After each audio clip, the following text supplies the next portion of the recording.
Hola, ¿cómo están? ¿Me confirman si se escucha bien antes de iniciar? Sí se escucha bien, también se ve bien. Listo, bueno, voy a compartir pantalla de un momento. Listo, creo que ya. Bueno, muy emocionado de estar aquí. La verdad es más allá de emocionado, también estoy contento, ya que pues he colaborado con ustedes desde el año pasado con la comunidad de Secúbico y realmente no habíamos tenido la oportunidad de abrir un espacio académico, un espacio para aprender. Entonces, realmente es un placer, es un placer estar aquí acompañándolos. Iniciando el live, los felicito, no cualquiera le dedica tiempo de estudio un viernes por la noche. Normalmente yo hasta ahora, o más bien, normalmente creería que una gran parte de la humanidad estaría jugando videojuegos, viendo películas, haciendo muchas cosas menos estándole dedicando tiempo al estudio. Entonces, quiero iniciar felicitándolos porque ese es el primer paso para, más allá de aprender hacking web, aprender cualquier tema de cualquier carrera, dedicarle mucho tiempo, ser disciplinado y poder identificar estos espacios que crean las comunidades para poder aprender de otras personas. Eh, Como mencionaba ahorita Fernando, mi nombre es Gerardo Liacid, para los que no me conocen. Soy hacker ético, también soy creador de contenido, he sido speaker en diferentes eventos aquí en Colombia, soy colombiano, también he estado en Argentina, he estado en Panamá, en República Dominicana, y pues en casi que todos los eventos en los que he llegado a estar ha sido con una pasión que he llegado a tener desde una edad muy temprana y es el área de ciberseguridad, del hacking. Entonces, ¿qué más les puedo contar de mí? Los invito a que si quieren seguirme en mis redes sociales y demás, aquí les comparto mi página web para que puedan estar allí en contacto cercano y puedan saber quizás mis próximos pasos, ya que en una parte de la página menciono en los eventos en los que voy a estar participando y demás. Que por cierto, ahí les hago un pequeño spoiler que les voy a estar contando más adelante, ya que voy a estar en Perú dentro de unos días, aproximadamente ahorita les digo con exactitud cuándo, y allí podríamos quizás hacer networking y demás. Ahorita les cuento bien en qué evento voy a estar en su hermosa tierra. En el día de hoy tenemos una charla que a mi criterio es muy importante, ya que aborda una de las temáticas eh, más comunes, que vendría siendo hacking web. Antes de iniciar ya con la parte de las diferentes cosas que voy a ir explicando, les comento un poco la ruta que voy a ejecutar en esta presentación. Primero vamos a hablar un poquito de teoría, repasando algunos conceptos, que es importante, ya que pues la charla se titula Introducción, es decir, es una charla entry level.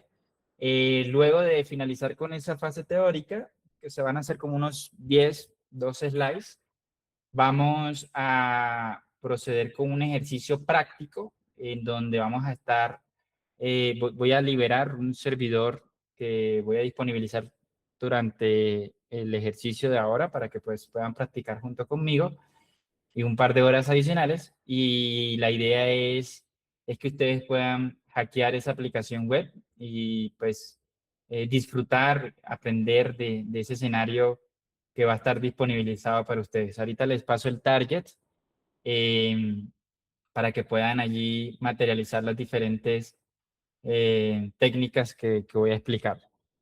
Y finalizando el ejercicio, para nadie es un secreto que en los últimos años ha surgido una temática que ha impactado no solo la ciberseguridad, no solo la programación, no solo la tecnología, sino que ha impactado yo diría que a múltiples industrias, a múltiples carreras.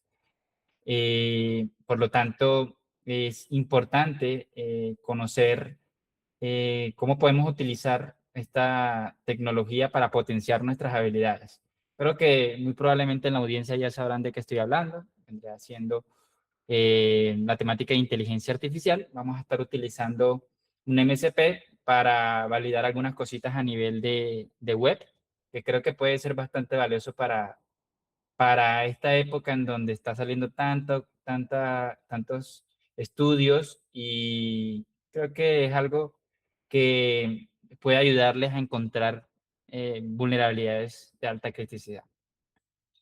Bueno, sin tanto preámbulo, vamos a dar inicio. Yo voy a estar muy pendiente a los comentarios, así que si tienen alguna duda, pueden dejar su comentario o interrumpen allí con el micrófono, y pues trataré de dar la mejor respuesta, y allí pues la idea es crear un espacio en donde todos estemos allí interactuando, aprendiendo y demás.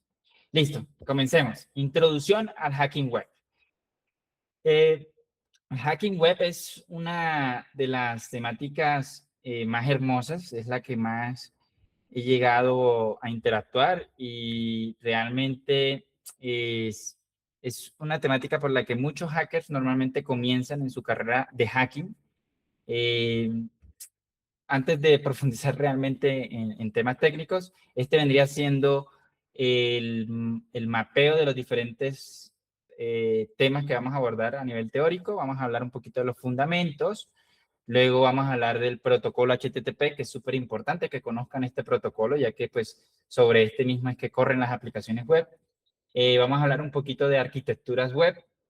También vamos a mencionar de por qué hacking web es algo que puede ser valioso para su carrera profesional. Luego también vamos a mencionarles un poquito acerca de las metodologías. Es muy importante comprender un poquito las metodologías para poder garantizar una buena gestión del tiempo y también abarcar una gran cantidad de posibles técnicas, tácticas y procedimientos. También vamos a hablar un poquito de ataques que deberían de conocer, por lo menos en una primera sesión. Luego vamos a hablar un poquito de APIs, ya que si vamos a hablar de web, tenemos que mencionar APIs sí o sí.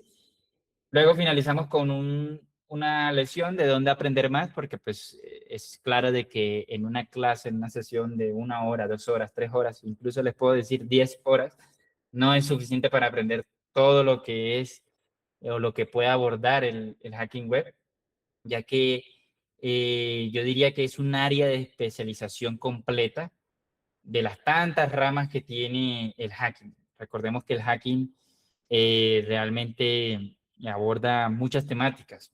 Por dar un ejemplo, está el hacking web, hacking de Active Directory, hacking cloud, hacking de inteligencias artificiales, hacking de Kubernetes, de Dockers y hacking de aplicaciones móviles. Y por cada temática que acabo de mencionar es un mundo completo. Entonces estamos hablando de un universo en donde cada área de especialización tiene muchas horas que requieren para que uno pueda, por lo menos, brindar una auditoría o realizar auditorías con resultados o hallazgos valiosos. Y ya luego pues procedemos al ejercicio práctico. Listo. Entonces, lo primero que tenemos que responder, o lo que yo creería que es importante que conozcan, es cómo funciona la web. Y creo que esta pregunta de cómo funciona es una de las primeras preguntas que ustedes se tienen que tratar de responder cuando van a aprender una de las tantas temáticas o de las áreas de especialización que mencionaba. Es decir, si vamos a aprender cómo hackear Active Directory, lo que yo les puedo recomendar es que no traten de ir directo a las diferentes técnicas o a tratar de hackear directorio activo. Lo mejor, lo correcto, es que comprendan cómo funciona la temática, cuáles son los diferentes conceptos que la rodean, para que puedan tener una base sólida y puedan más adelante correlacionar diferentes fundamentos que pueden ser muchísimo más avanzados, que requieren de esa base sólida. Entonces vamos a tratar de responder esta pregunta. ¿Cómo funciona la web? Lo primero que me gusta comentar en este slide es que estamos hablando de una de las tecnologías con la que independientemente si trabajas en tecnología, si eres abogado, si trabajas en contabilidad, en licenciaturas, en cualquier área, lo que aborda la web es una de las tecnologías que toda la humanidad, o por lo menos una gran parte de ella, ha interactuado en algún momento con aplicaciones web.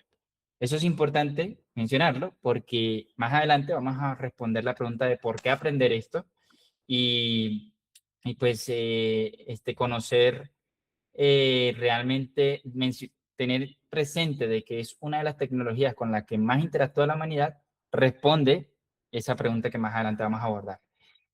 Sin embargo, la pregunta que estamos abordando ahora mismo es cómo funciona la web. Normalmente el flujo es el que estamos viendo en pantalla, en donde nosotros seríamos el cliente. El cliente sería una persona de cualquier área y esta persona utiliza un navegador en donde va a interactuar con el protocolo de HTTP o HTTPS y en este va a interactuar con un servidor. Este servidor normalmente va a tener, dependiendo de la complejidad de la aplicación web, va a tener un backend, puede tener APIs, en fin, puede tener varios escenarios. Y normalmente, dependiendo nuevamente de la complejidad, va a interactuar con una base de datos.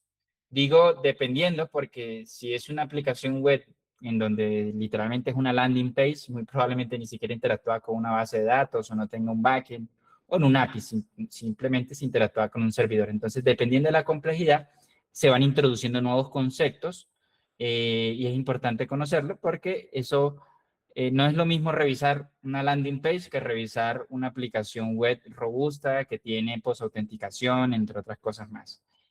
Normalmente, en ese flujo hay una petición y una respuesta que viaja sobre TCP. Se puede decir que cuando el cliente interactúa con el navegador, se le hace una petición al servidor, el servidor analiza esa petición y le entrega una respuesta al cliente. Eso es fundamental, es la base de todo, porque con eso nosotros vamos a interactuar, vamos a poder comprender las diferentes vulnerabilidades existentes.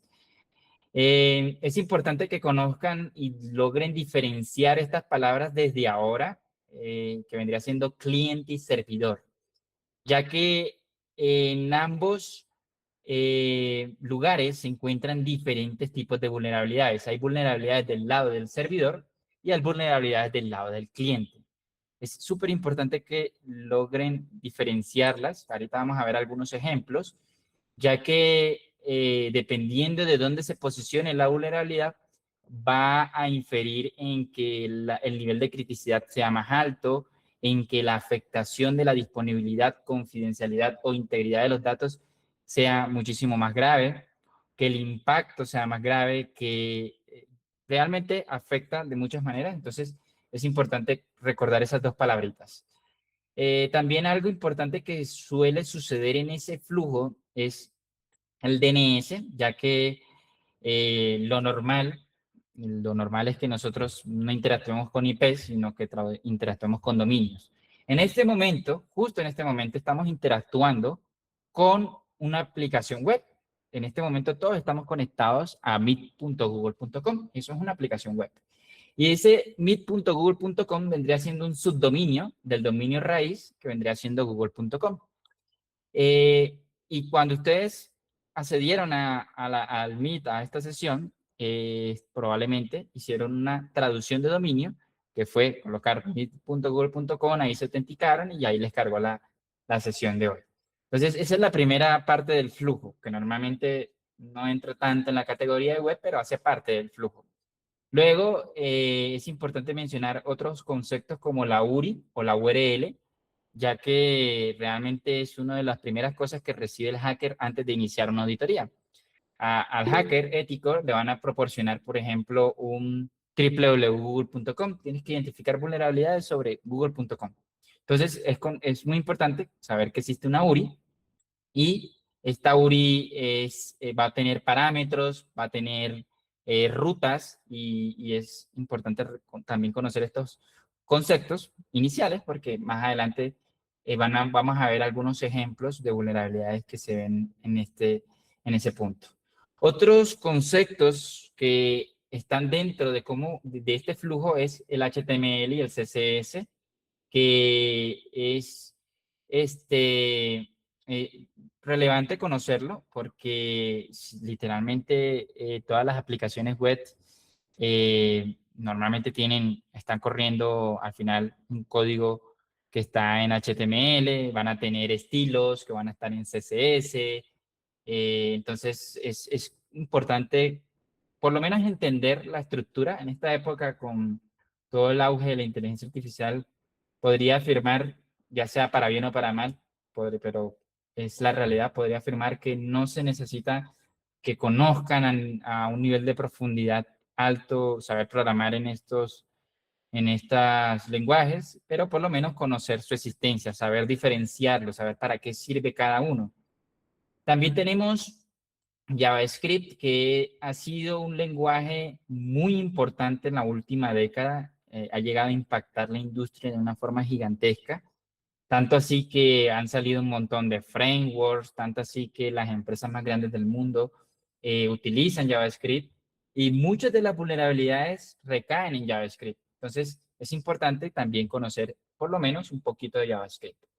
El stack que está por detrás del flujo de interacción con una aplicación web se divide en varias palabras. Yo diría que una de ellas sería el frontend, que vendría siendo los diferentes lenguajes que rodean a la aplicación. Por ejemplo, el HTML, el CSS, el JavaScript, son lenguajes que están del lado del cliente. Normalmente uno los puede visualizar dándole un clic derecho, ver código fuente y ahí tú ves el código HTML. Por eso se dice del lado del cliente, porque nosotros podríamos verlo. En cambio, el código del servidor, a menos de que explotemos una vulnerabilidad o tengamos acceso a este, no vamos a poder ver el código que está en el servidor. Hay otra parte del stack que existe dentro de esa interacción que vendría siendo el transporte, en donde nosotros podríamos afirmar que podrían ser los protocolos como el HTTP, el HTTPS. También hay la temática de WebSockets, que es importante que la conozcan. Podríamos mencionar TLS también, porque pues en la gran mayoría de las aplicaciones robustas tienen mecanismos de cifrado para proteger toda la confidencialidad de los datos en tránsito. También un aspecto súper importante es el backend, ya que aquí es donde recae o convive toda la lógica del servidor. Aquí es donde va a estar, quizás a mi criterio personal, las vulnerabilidades más críticas se van a encontrar casi siempre en el backend, aunque en el frontend también se encuentran vulnerabilidades interesantes, pero en el backend podremos encontrar vulnerabilidades eh, realmente valiosas que pueden impactar incluso a nivel de negocio, puede afectar la parte económica. Otro aspecto importante del stack son los datos. Normalmente nosotros vamos a tener una aplicación web, la aplicación web va a interactuar con una base de datos y aquí es donde entran lenguajes de consulta como SQL, NoSQL, entre otros más. Y es importante conocer también de su existencia porque de aquí derivan otro tipo de vulnerabilidades. Y también es importante mencionar la infraestructura, ya que un backend va a estar muy posiblemente alojado en un servidor. Ese servidor va a tener un sistema operativo o puede ser un contenedor o puede estar en cloud o puede estar en un CDN. Entonces, esto a grandes rasgos es lo que siempre va a estar por detrás de una aplicación web y es importante que por lo menos recordemos estos fundamentos porque cuando empecemos a hablar de las vulnerabilidades, cuando empecemos a hablar de muchos conceptos, eh, vamos a estar mencionando muchas de estas palabras que están acá. Vamos a mencionar, no, esta es una vulnerabilidad del lado del cliente, del lado del servidor. Esto es algo que tenemos que revisar el frontend, tenemos que revisar el backend. Se comprometió la base de datos, se comprometió la infraestructura. Todas esas palabras se van a mencionar. Entonces, lo primero que tenemos que conocer son los conceptos. Y es la base de todo. Conocer esto te va a ayudar a comprender lo que viene después. Si no logras por lo menos comprender estos conceptos, se te va a complicar un poco y tratar de entender los próximos pasos. Vamos a conocer un poquito el protocolo HTTP. ya que es muy importante. Ahorita lo vamos a interactuar con una herramienta que se llama Bullshit. Del lado izquierdo estamos viendo literalmente una traza de una captura de tráfico HTTP, en donde podemos ver diferentes líneas. En la línea número 1 vemos post barra diagonal API barra diagonal login HTTP 1.1. Vemos en la línea número 2 un host, dos puntos, y aquí empezamos a identificar patrones. Patrones que es importante que ustedes los conozcan. ¿A qué patrón me refiero? Vemos palabras que siempre terminan en dos puntos. Estas palabras tienen un sentido, realmente no son palabras aleatorias, son palabras que el concepto técnico, la palabra técnica son headers, son cabeceras. Headers en inglés, cabeceras en español. Entonces, estas cabeceras, normalmente hay dos tipos de cabeceras eh, que son por default, es decir, cabeceras que independientemente de la persona que la desarrolle, va a existir. Es decir, si Facebook crea una aplicación web, va a utilizar muy posiblemente la cabecera de cookie o la cabecera de content type. Y si Google crea una aplicación web, muy posiblemente también puedan utilizar esas cabeceras. Son cabeceras genéricas que existen en todas las aplicaciones web. Y hay otro tipo de cabeceras que son las cabeceras que crea el desarrollador o el equipo de desarrollo para introducir lógica de negocio, lógica específica para su aplicación, que puede ser, por ejemplo, X/Spartan, X/Cúbico. Son literalmente cabeceras que pueden tener cualquier nombre y solo las usa esa aplicación en concreto, no son genéricas. Es importante aquí también mencionar de que las cabeceras no genéricas, es decir, las cabeceras que están por default en casi todas las trazas que interactúan con el protocolo HTTP, son cabeceras que yo creería que deberíamos de conocer la existencia de esta. Por lo menos, quizás en esta primera sesión, aprenderse el montón de posibles cabeceras es complicado, pero por lo menos recordar de que existe una cabecera que se llama cookie o una cabecera que se llama content type, que para explicarla, cookie tiene los valores de una cookie, pueden ser de una sesión, pueden ser datos de metadatos de trazabilidad por la interacción con una aplicación web. El content type indica el tipo de contenido que va a responder esa comunicación. El header de authorization te permite interactuar con un token para autorizar comunicaciones. Y aquí al final vemos algo muy importante que es el body. El body en algunos casos va a existir, en algunos otros casos no va a viajar. Y es importante también que lo conozcan. El body se puede presentar en diferentes formatos. Está el formato JSON, está el formato XML. Realmente hay un montón de formatos, pero tratemos de recordar por lo menos la estructura de las peticiones. Y la respuesta, ¿recuerdan el concepto que les decía? Cliente-servidor. Yo hago una petición, yo Gerardo les hago una petición a cualquiera de ustedes y ustedes me dan una respuesta a mí, dependiendo de lo que yo les pedí. En este caso, yo le estoy pidiendo con el método POST API Login. Entonces, ya aquí tenemos que explicar los métodos. Y luego explico la respuesta. Los métodos HTTP, hay varios métodos. Realmente yo creería que por lo menos para la sesión de hoy logremos recordar que existe el método GET, que sirve para leer.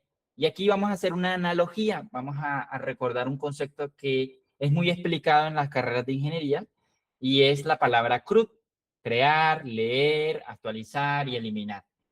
Esa analogía me ayuda a explicar un poco cómo funcionan los métodos HTTP. No, es una analogía, no quiere decir que sea un estándar y que siempre sea así, porque realmente los desarrolladores pueden utilizar el método delete para hacer otra cosa. Es algo que podría ser una mala práctica de desarrollo, pero realmente la lógica, la programación lo permite. Pero la analogía dice que el método get serviría para leer datos, para retornar datos. En este caso, miren que estamos utilizando el método POST. Eso quiere decir que no estoy leyendo datos. Estoy tratando de crear datos, o en su caso puede ser también una interacción lógica para hacer un login. En este caso, parece que es un login, primero por la URI, miren que termina en API Login, y segundo, por el body, vemos que está enviando un usuario y una contraseña. es el flujo clásico de una autenticación con password, que por cierto, ahí va un primer tip. Este método de autenticación, en mi experiencia y en lo que les puedo contar, es un método obsoleto, es un método que lo utilizan muchas aplicaciones web y funciona y está bien, pero a mi criterio personal, en aplicaciones robustas, en aplicaciones gubernamentales, en aplicaciones bancarias, en aplicaciones que realmente requieren un alto grado de seguridad, yo recomendaría que utilicen Passwordless Authentication, que es una forma de autenticar al usuario menos tradicional, en donde no se le pide un usuario y una contraseña, sino que se trata de validar la autenticidad del usuario por otros medios. Por ejemplo, coloca solo tu correo, no coloques contraseña, se te envía un código al correo y el usuario tiene que coger el código, pegarlo y ahí se autentica. ¿Por qué es más seguro? Porque sabemos que las autenticaciones con usuario y contraseña es que existen un montón de bases de datos que constantemente se están extrayendo cuando hackean sitios. Nosotros, como personas, a veces, por estar en el ámbito de la ciberseguridad, nos creemos inhackeables y realmente es todo un dilema porque si uno se pone a analizar, tú puedes tener una seguridad a nivel paranoica en donde creas una jaula de Faraday en tu casa, no interactúas mucho con Internet, tienes poquitas cuentas y demás. Pero realmente a veces ni siquiera la culpa es de uno, porque si por ejemplo hackean la universidad donde estudiaste, o hackean el hospital en donde estás registrado, o hackean cualquier lugar en donde estén tus datos, o sea, es algo en donde no vas a ser culpable porque hackean una institución, terminan accediendo a tus datos y de ahí terminan consiguiendo tu contraseña y después se filtran o se venden en diferentes lugares. Entonces, Passwordless Authentication logra mitigar eso, porque ya no hay una autenticación con valores que conoces, sino que utiliza algo que tienes, es decir, el correo electrónico. Tienes que tener acceso al correo electrónico. Es el flujo típico de MFA. Ahí ya estamos hablando de conceptos un poco modernos, pero de igual forma voy a tratar de compensar la charla mencionando todo eso. Ahora, vemos el método put, que normalmente se utiliza para actualizaciones, para actualizar datos. El método patch también sirve para actualizar. El método delete, que sirve para eliminar un objeto. Options, es muy importante que conozcan el método options porque este te permite a ti hacer un reconocimiento previo para saber qué métodos están habilitados en un API. Entonces, si tú te comunicas con Options, muy posiblemente te va a responder, mira, esta API puede ser interactuada con el método GET, el POST, el PUT. Entonces, es interesante también allí conocer la existencia del método Options. Ahora, vamos a devolvernos a la respuesta. ¿Se acuerdan que yo les comentaba que envié una petición y hay una respuesta? La respuesta tiene un numerito muy importante en la primera línea. Ese número va a variar dependiendo de la respuesta. Y aquí es donde surgen un montón de camisas, memes, stickers, como por ejemplo el 404 no phone, que es uno de los números más conocidos, o es el código de estado más conocido a nivel de HTTP. Eh, Normalmente, ahora mismo, todos nosotros estamos interactuando con el método, perdón, con el código de respuesta 200 porque pues estamos interactuando con una aplicación web y la respuesta es exitosa. 200 significa, ok, aquí están los datos, todo funcionó, tu autenticación funcionó, todo está ok, el servidor está funcionando, listo. 200 significa algo bueno, 200 significa felicidad. Eh, Hay muchos códigos de estado. Realmente no puedo explicar todos porque realmente es una tabla gigante. Está el 200, el 201, hay un montón, el 404, el 301, el 500, el 403. Hay una locura de códigos. No quiere decir que todos los tengamos que conocer, pero por lo menos saber de que los códigos de estados están asociados a nivel de familia matemática. Toda la familia del 200 está normalmente relacionado con que está bien. No significa que todo está bien, puede variar el significado, pero que es correcto. Los 300 normalmente están relacionados con redirecciones. Los 400 tratan de dar tratan de indicarle al cliente de que es un error del cliente, es un error que estamos generando nosotros. Y el 500 normalmente son errores del servidor. Eh, por ejemplo, 404, yo el cliente trato de comunicarme con google.com/ccubic. Muy posiblemente esa ruta no existe. Entonces el servidor retorna un 404. Me dice, hey, eso no existe. Esto es súper importante que lo conozcan porque he conocido muchos hackers que lanzan un DIR, lanzan un GoBooster, lanzan no sé, cualquiera de esas herramientas que sirve para el descubrimiento de directorios. Y muchas veces, si tú entras ya en un detalle profundo de cómo funcionan esas herramientas, te dicen, no, pues yo sé que eso descubre directorios, descubre archivos, pero no sé cómo lo hace por detrás. Y es interesante conocer cómo funcionan estas herramientas porque te ayudan a tener una visión holística y también te ayudan a identificar también vulnerabilidades por ese conocimiento adicional. ¿A qué me refiero con eso? Estas herramientas, el GoBooster, el DIR y todo ese montón de herramientas que con esta época de la IA están saliendo más y más y más, trabajan con toda esta teoría que les acabo de mencionar. Imagínense un ciclo for en donde hay 100 iteraciones y por cada iteración estoy cambiando la palabra login por una que se encuentra en un diccionario. Puede ser login, puede ser perro, puede ser gato, puede ser palabras más realistas que puedan existir, slash admin, slash swagger, slash lo que sea. Entonces, ahí estamos ya tratando de entrar en cómo funciona el GoBooster. Y para saber si la ruta existe o no existe, utilizan los códigos de estado. Entonces, si la aplicación, si la petición que yo hago me responde con un 200, existe.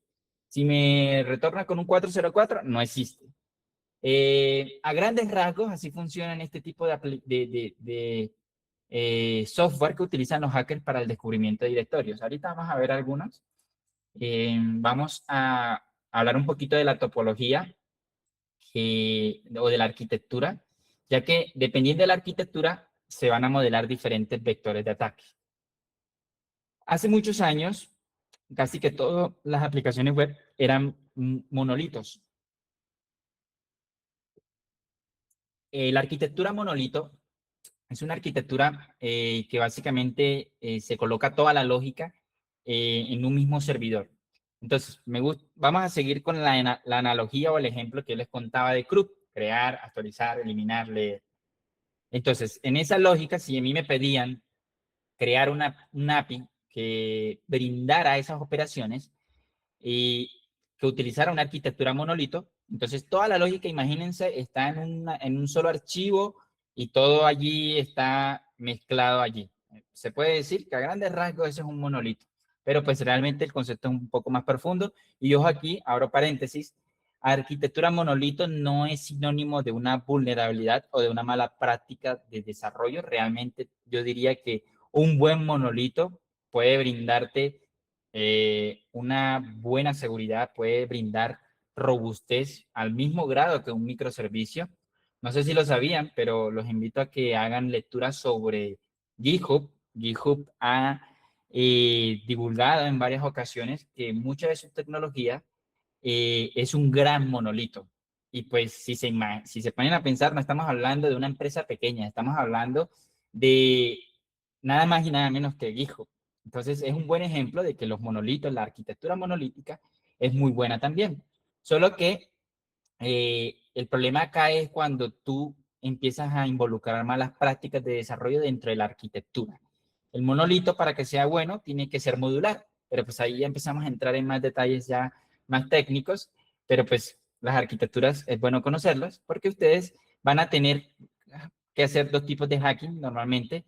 Va a ser hacking de caja negra o hacking de caja blanca, en donde la gran mayoría de veces puede ser caja negra, y si es caja negra, pues esto que les estoy explicando de las arquitecturas puede que no sea muy valioso, pero si es caja blanca, va a ser muy valioso porque entonces necesitan leer código y ahí es donde ustedes se van a dar cuenta, ok, estoy leyendo código de una arquitectura que es monolito. Hay otra arquitectura que en esta época es muy común, muy recomendada, que es la de microservicios. Lo que sucedió es que se dieron cuenta que monolito realmente era un poco complejo y pues era un poco complejo en el sentido de escalabilidad.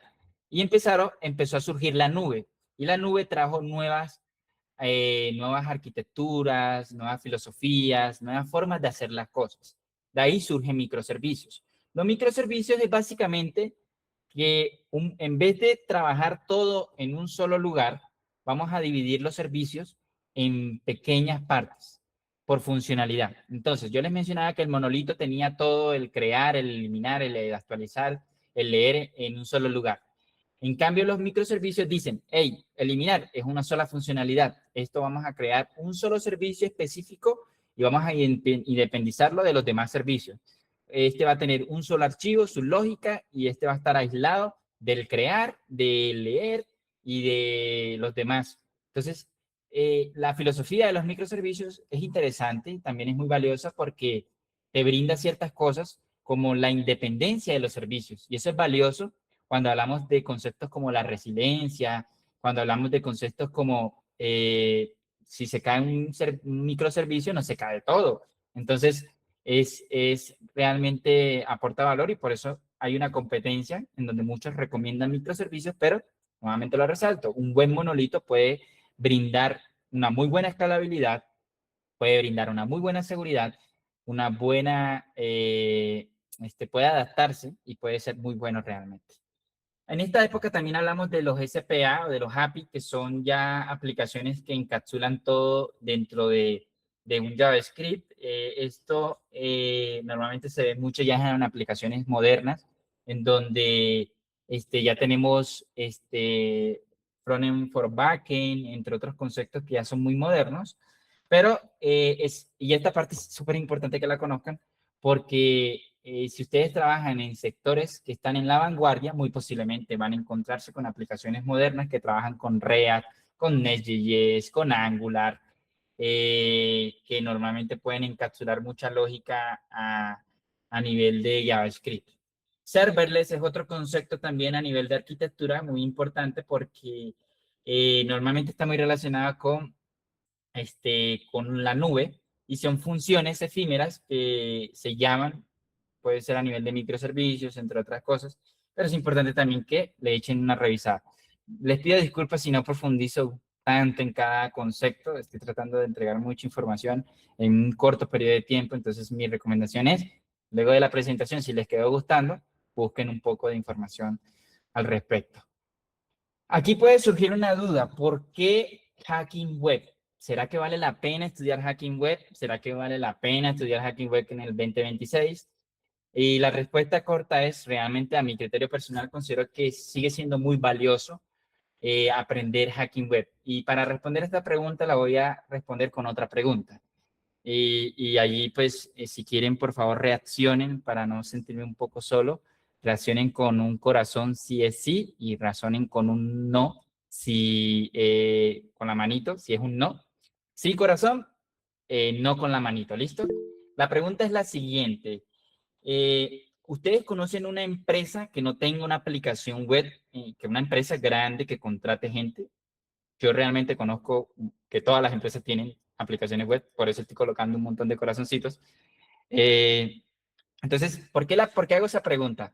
Porque realmente ayuda a responder por qué hacking web. Todas las empresas tienen una aplicación web. Es por lo menos una de las mínimas tecnologías que siempre tienen una aplicación web. No importa si es un hospital, no importa si es una entidad gubernamental, no importa si es un instituto educativo, no importa si es un gobierno, no importa el área. Realmente todos tienen una aplicación web, sea una landing page, pero tienen una aplicación web. Eso quiere decir de que hay un gran mercado. En mi experiencia, cuando yo entré al campo del hacking en general, lo que más me han asignado, o sea, no, yo tengo una experiencia, yo llevo unos 10 años haciendo hacking y lo que más, la tecnología que más he revisado es web, porque hay mucho que revisar, es lo que más se encuentra en la industria, ya sea para bien o para mal, pero es lo que más hay. Entonces, aquí podríamos decir que el 70% de las aplicaciones, bueno, vamos a empezar con datos estadísticos interesantes que han sido extraídos de algunos estudios, que quizás se me olvidó citarlos, pero de igual forma, el 70% de las aplicaciones tienen al menos una vulnerabilidad crítica. Entonces ahí vemos una oportunidad para que nosotros encontremos esa vulnerabilidad. seamos reconocidos, seamos contratados o demostrar que es valioso hacer este tipo de auditorías. En Bug Bounty pagan mucho dinero. Si ustedes buscan un promedio, pues obviamente, dependiendo de la vulnerabilidad, pueden pagarte $300, $200, $1,000, pero han habido vulnerabilidades muy interesantes que han llegado a cobrar hasta $50,000 en el campo de web, específicamente en programas de Bug Bounty. Entonces aquí podríamos empezar a responder algunas razones. Hay una superficie gigante, ya que cada aplicación es un objetivo único. A nivel de Bug Bounty, programas como HackerOne, entre otros más, recompensan la búsqueda de vulnerabilidades en el entorno web. Hay una demanda laboral excesiva, porque realmente muchas estadísticas corroboran de que hay una necesidad de hackers para poder soportar las múltiples auditorías de las cientos de aplicaciones de web que pueden tener una empresa. Y realmente la barrera es baja. Cuando digo que la barrera es baja, el hacking web no es como otro tipo de temáticas que requieren quizás un poder de cómputo un poco más elevado. ¿A qué me refiero con eso? Si yo quisiera hoy aprender a directorio activo, si quisiera aprender realmente directorio activo para poder ejecutar ese conocimiento en un entorno profesional, en un entorno en donde van a haber cientos de equipos, cientos de usuarios, van a haber cientos de ACLs, aquí estoy hablando de directorio activo, cientos de grupos, un montón de cosas por revisar, muy posiblemente voy a necesitar dos escenarios. Mucho poder de cómputo para poder virtualizar un montón de directorios, para poder virtualizar todo un entorno corporativo que utilice directorio activo, es decir, no sé, 10 servidores. Imagínense, pues, cuánta RAM van a tener que requerir. O en su defecto, invertir dinero en certificaciones, en entornos como Hack the Bots o en o en cualquier tipo de plataforma para poder aprender. Entonces ya estamos hablando de que la capa de entrada para aprender directorio activo quizás no se compara con Hacking Web, porque Hacking Web realmente necesitas un computadorcito. Yo diría que con 4 GB de RAM, 8 GB de RAM, ya tú puedes hacer Hacking Web, porque lo único que necesitas es un programa que se llama Bursit. Obviamente hay muchos programas más. Obviamente estoy reduciéndolo a algo muy específico, pero para empezar a aprender Hacking Web, yo creería que con un navegador, con el inspeccionar elementos y con el Bullshit es más que suficiente para dar tus primeros pasos. ¿Por qué? Porque hay muchos laboratorios que son gratuitos y no requieren ninguna inversión. No requieres que virtualices, no requiere poder de cómputo, es casi que gratis. Entonces, es una de esas áreas, una de esas pocas áreas que se pueden aprender desde la casa, adicionando que hay mucho contenido también, porque aquí, bueno, aquí ya empezamos y ya eso es algo que también es importante mencionarlo, porque no hay que hablar solamente de las maravillas, también hay que hablar lo malo, y es que así como también hay mucha demanda, lo que he podido apreciar es que también veo que muchos hackers se especializan en hacking web. Y hay que especializarse, pero mi recomendación es especialícense en hacking web y traten de ir por otros caminos también para que sean un hacker que aborde diferentes áreas de especialización.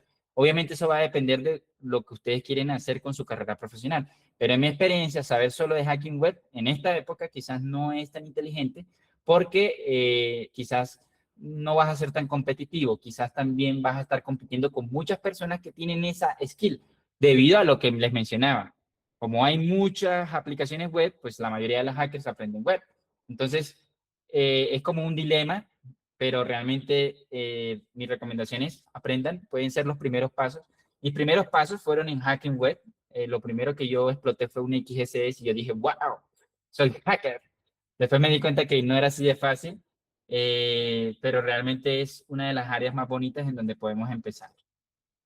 El ciclo ofensivo o una de las metodologías del pentesting que siempre hemos escuchado, reconocimiento, después viene la explotación de vulnerabilidades, análisis, etcétera.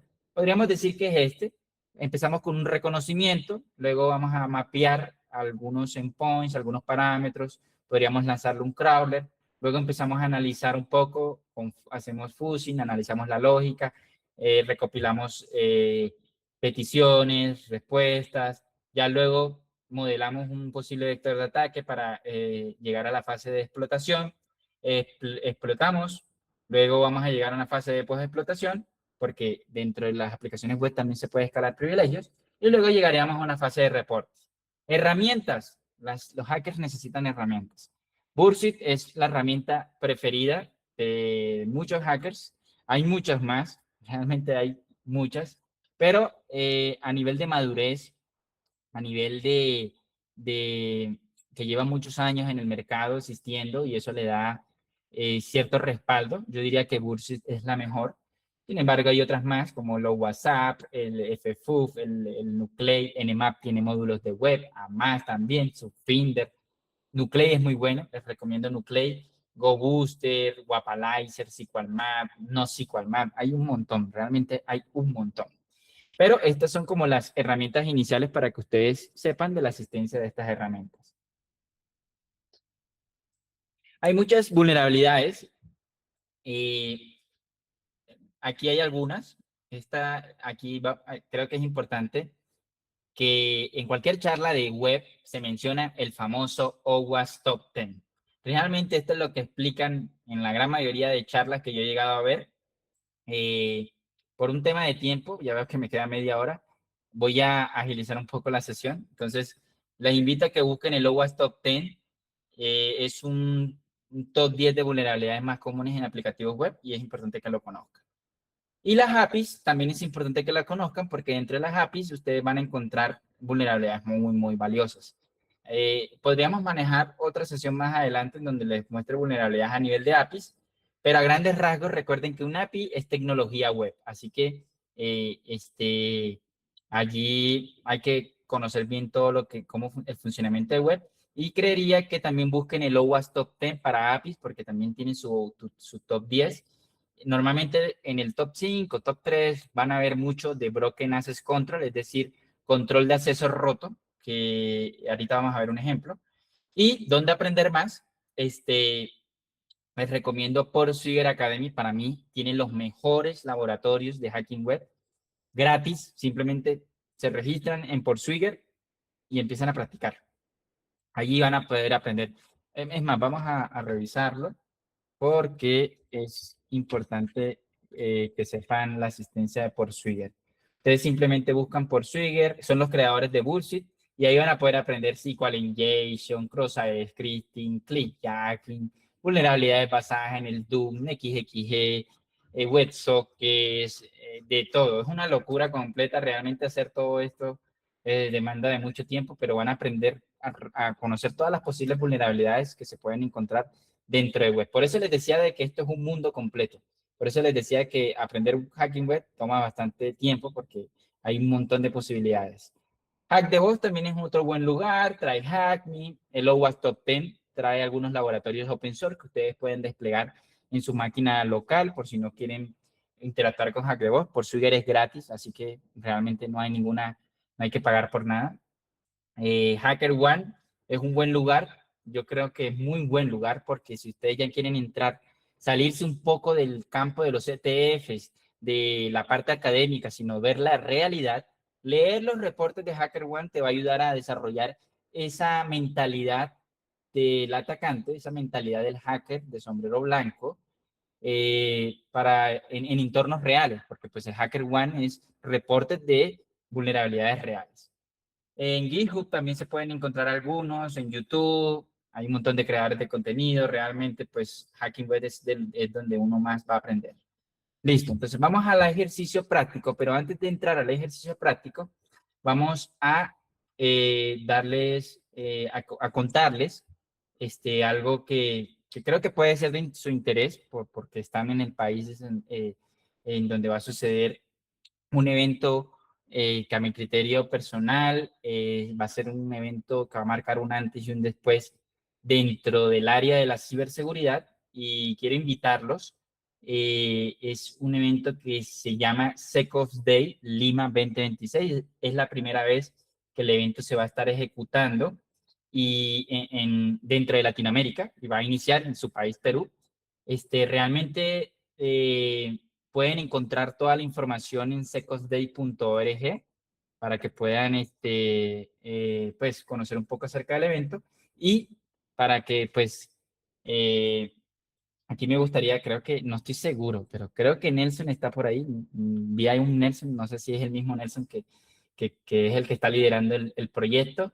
Es una persona que admiro mucho y he podido ver desde cómo comenzó la idea hasta ahora y según todo lo que me ha contado, que ha logrado y que va a trabajar en el evento, realmente creo que puede ser de mucho valor para ustedes. Quiero resaltar de que no es marketing simplemente porque sea mi amigo, realmente creo que hay algo muy valioso y vamos a hacer la matemática todos juntos. Yo estoy seguro que muchos de aquí conocen las certificaciones de Offensive, reaccionen con un corazón si conocen las certificaciones de Fensi, si algún día les gustaría sacar su OSCP, que espero que así sea, si algún día o ya tienen, porque también puede ser que aquí dentro del público tienen alguna certificación de Offensive. Y ¿por qué estoy mencionando Offensive? Porque Offensive para nadie es un secreto que para nosotros los latinos las certificaciones de Offensive son caras, tienen un precio un poco alto para nosotros. Por ejemplo, el famoso SCP, por dar un ejemplo, cuesta $1,700. Eh, y es una locura, porque si lo llegas a perder son $300 más. Y aquí realmente es una certificación muy demandante. No es de hacking web. Realmente hay otras de hacking que se especializan en hacking web. Por ejemplo, podría ser el OSWE, podría ser el OSWA. Y les comento esto porque todas estas certificaciones cuestan $1,700. Empecemos por ahí. El Second Day tiene una entrada que ahora no recuerdo el precio, déjenme lo averiguo. Creo que son aproximadamente 200 soles o más o menos como $60. Estamos hablando de un precio muy reducido para la entrada del Second Day Lima. ¿Y por qué los estoy invitando a eso? Porque el evento ya tiene confirmado a Offensive Security como patrocinador. Nosotros vamos a estar organizando un CTF dentro del evento. Yo voy a estar participando dentro del evento, voy a estar incluso liderando ese CTF y los ganadores se van a llevar una beca de Offensive de $1,700. Créanme que cuando yo estaba empezando en esta carrera de la ciberseguridad, me hubiese encantado tener la oportunidad de por lo menos participar por una beca de este nivel, porque soñaba con poder pagarme algún día esa certificación. Entonces, Offensive ha confiado en el evento, eso es un buen indicador de que el evento viene con toda. Hay otros sponsors, pero como estamos en un entorno académico, creo que puede ser de lo más valioso para ustedes, para que traten de sacar sus cálculos. Si ustedes consideran, y estoy seguro, estoy convencido de que de las 47 o más de 50 personas que estamos aquí, de aquí sale un APT, mentira, sale un grupo de hackers con mucho talento, que espero que sean de sombrero blanco todos, y de ese grupo de hackers pueden competir en el evento y pueden competir por esos premios que puede cambiarles la vida, porque pues todas estas certificaciones abren muchas puertas, incluso mucho más que una maestría de una universidad debido a múltiples factores. Ya después de esa pequeña pausa, vamos al ejercicio práctico. Vamos al ejercicio práctico. Les voy a empezar por el corto tiempo, voy a explicarlo rápido, me disculpan, pero pues si se dieron cuenta, el tiempo pasa muy rápido. Les voy a compartir la IP pública. Por favor, no lancemos muchos escaneos. O sea, sí pueden lanzarlo, pero no le lancen un DIRP, no le lancen un Go Booster, no le lancen nada que haga fuzzing, por favor, porque no es necesario. Tampoco le lancen el NMAP, yo les voy a decir los puertos. Aquí me identifica un 8080, un 4000 y un 22, un 3306. 3306 enseguida lo relaciono, un SQL. Posiblemente una base de datos. 22, posiblemente acceso remoto por SSH. Y vemos los servicios y gracias al parámetro SV identificamos que efectivamente MySQL está en el 3306. Vemos que el 22 efectivamente está relacionado con SSH. Y noten que en la columna de servicio aparece el protocolo HTTP. Entonces podemos afirmar que estas dos posiblemente son aplicativos web. Vamos a revisar el 8080. Realmente no hay yo diría que pueden revisar uno por uno, no tiene que ser, no, que voy a tomar el valor más pequeño o el valor más grande. es simplemente revisar y ahí ustedes pueden desarrollar su propia metodología. En el 8080 me lleva un Jenkins. Jenkins tiene varios vectores de ataque. Normalmente se utilizan en procesos de DevSecOps o en procesos de automatización. Puede tener algunos CVEs, pero pues aquí me está pidiendo un login. Tendría que determinar el versionamiento. El versionamiento lo pueden identificar por diferentes formas.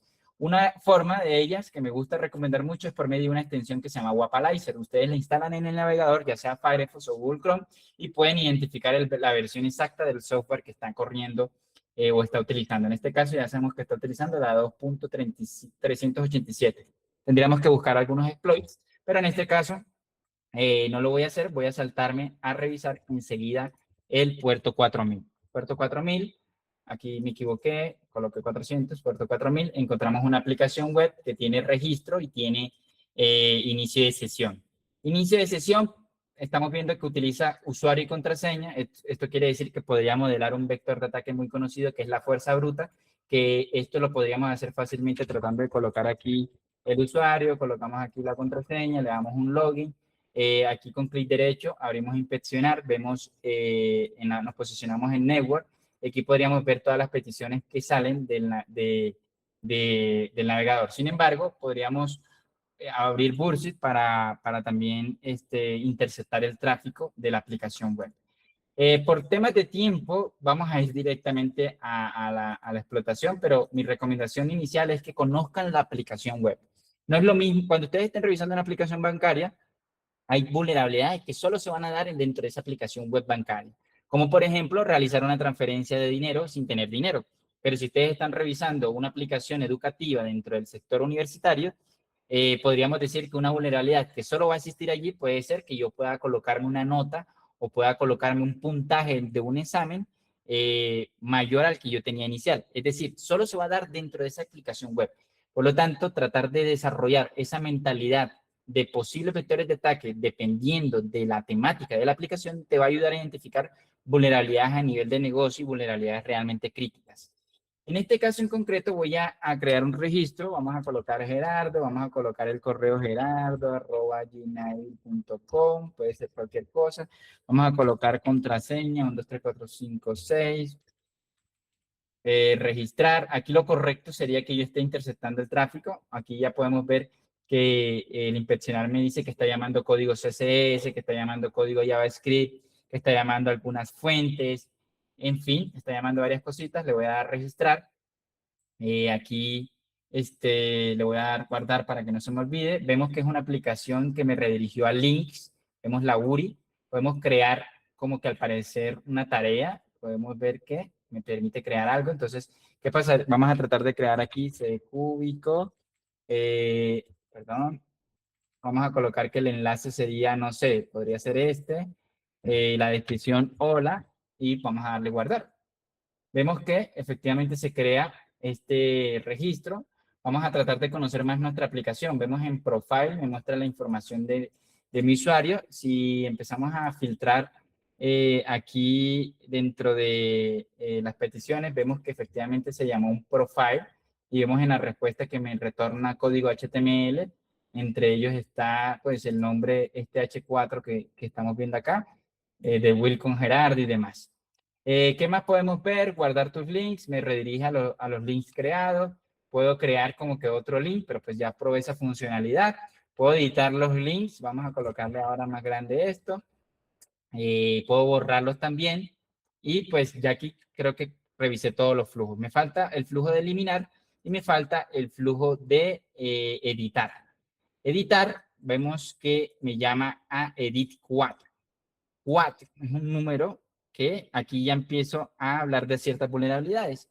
Hay una vulnerabilidad muy clásica que se llama IDOR. El IDOR es básicamente un identificador que ustedes pueden iterar y si hay una falla de control de autorización, tú puedes ver los registros o puedes manipular o puedes acceder o puedes hacer las diferentes operaciones sobre registros de otras personas.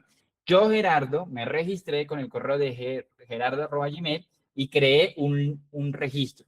Ese registro se creó con el número 4, pero eso quiere decir que dentro del público, quizás Oliver creó también se creó una cuenta y se creó un registro y a él le dio el número 5.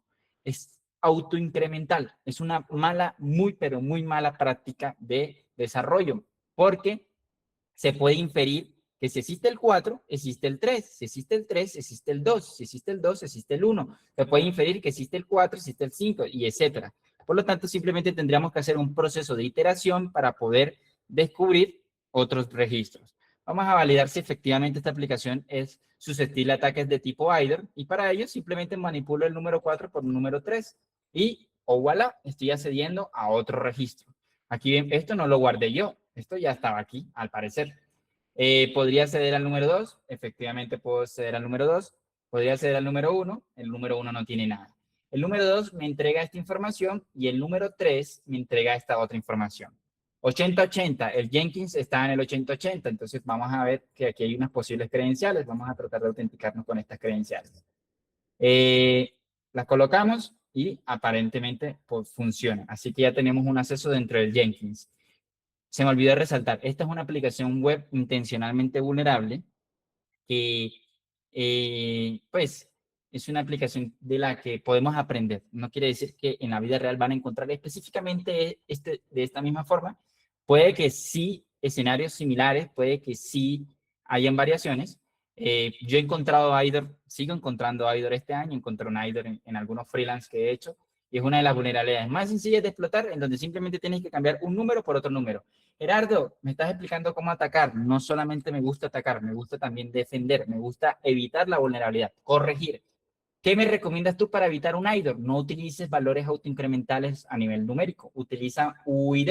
Los UID tienen un alto nivel de entropía. Eso quiere decir de que si yo genero un UID y vuelvo a generar otro UID y vuelvo a tratar de generar otro UID, realmente es muy difícil de que existan colisiones, que un UID sea similar a otro UID, debido a el algoritmo de creación de los UID que itera sobre números y letras para tener un valor que pues va a ser básicamente muy difícil predecir. No es como el 1, 2, 3, 4. Aquí, ¿cómo vas a predecir esto?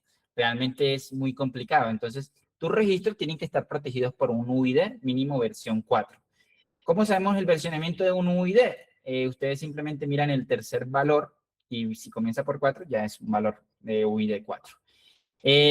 Vamos a seguir con nuestra auditoría. Aquí vemos un 1337. Aquí en este punto yo les podría recomendar, o más bien algo que se me está olvidando realizar, es lanzar vamos a abrir aquí un Kali Linux. Podríamos utilizar un GoBooster, un DIR, podríamos utilizar tantas herramientas que realmente es un aspecto ya de qué te gusta a ti utilizar. Yo voy a utilizar FFUF, que es una herramienta que sirve para hacer fuzzing a grandes rasgos. Y lo que voy a hacer es que le estoy pasando FUF sobre... Uy, aquí me equivoqué. En un momento que posiblemente estoy colocando mal la ruta. Ok, aquí está. Podría ser... no nos compliquemos tanto. No utilicemos FUF, sino utilicemos DIR, que es más fácil. Y lo que va a hacer DIR es lo que les explicaba ahorita. Por medio de los códigos de estado, por medio del método GET, está iterando sobre la palabra final y estas iteraciones están basadas en unas palabras que se encuentran en un diccionario y él va a tratar de validar cada palabra que se encuentra aquí para ver si existe. Y si alguna de esas le responde con un código de estado 200 es porque existe. Si responde con un 404 es porque no existe. En este caso voy a matar este escaneo porque realmente puede demorarse bastante tiempo, pero cuando uno lo finalice van a encontrar que existe una ruta que se llama open. Vamos a validar esa palabra que se llama open. Gerardi, ¿por qué lo frenaste? No me mostraste esa parte. Por dos razones. Primero, por el tiempo. Me quedan 20 minutos para hackear esta aplicación y realmente no es una aplicación, tiene varios pasos, entonces por eso me estoy saltando ese punto. Y segundo, porque podríamos tumbar la aplicación, porque sé que alguno de ustedes puede ser curioso, le esté lanzando ahora mismo una Kunetis o algo así bien violento. Yo ya sé que existe la ruta Open, como esto es un ejercicio práctico, un ejercicio académico, pues simplemente entramos a Open y vemos que me está pidiendo parámetros. Los parámetros yo les contaba que se detallan con el signo de interrogación. Yo voy a colocar aquí el parámetro que me dice que falta. En la gran mayoría de casos, las APIs son muy, bueno, dependiendo del desarrollo, de las buenas prácticas y demás, la gran mayoría de APIs o algunas APIs les van a indicar, hey, me falta la URL, me falta este parámetro, sin este parámetro no funciona. Y de esa forma tú puedes deducir que tienes que colocar ese parámetro. En este caso me está diciendo que tengo que colocar el parámetro URL. Lo coloco, no funciona, coloco el valor para el URL y ahí sí funciona. Vemos que lo que coloco aquí se refleja acá. Es interesante ese comportamiento. URL, ¿será que si coloco una URL me la carga? ¿Qué podría significar eso? Entonces vamos a tratar de abrir este Sec of Day, que era la página que les decía, copio esta página, la pego acá en el valor del URL para ver qué pasa y no carga nada, pero simplemente se refleja. Interesante. Vamos ahora a tratar de hacer lo mismo, pero con google.com para ver qué sucede. Puede ser un tema de tráfico, coloco google.com y, oh sorpresa, google.com al parecer sí lo está renderizando. Esto quiere decir de que hay una posible comunicación del servidor 100.26.200.72 en el puerto 4000 que se está comunicando con google.com y me lo está encapsulando dentro de mi sitio. Yo no estoy visitando google.com, estoy visitando este sitio que estoy auditando. Entonces, esto se conoce como eh, lo podríamos decir que es un SSRF debido a que ahora vamos a hacer una interacción directa con con un servicio interno. Pero antes de esto, me llamó la atención de que se renderiza. Es decir, lo que yo coloco acá, me lo carga acá. Vamos a darle clic derecho, inspeccionar. Vamos a darle clic aquí. Vemos que efectivamente lo que coloco aquí se está reflejando. Eso quiere decir que yo podría inyectar HTML. Vamos a colocar aquí eh, la etiqueta, o bueno, para que sea más fácil, H3 o H1. Cerramos H1, podríamos colocar hola.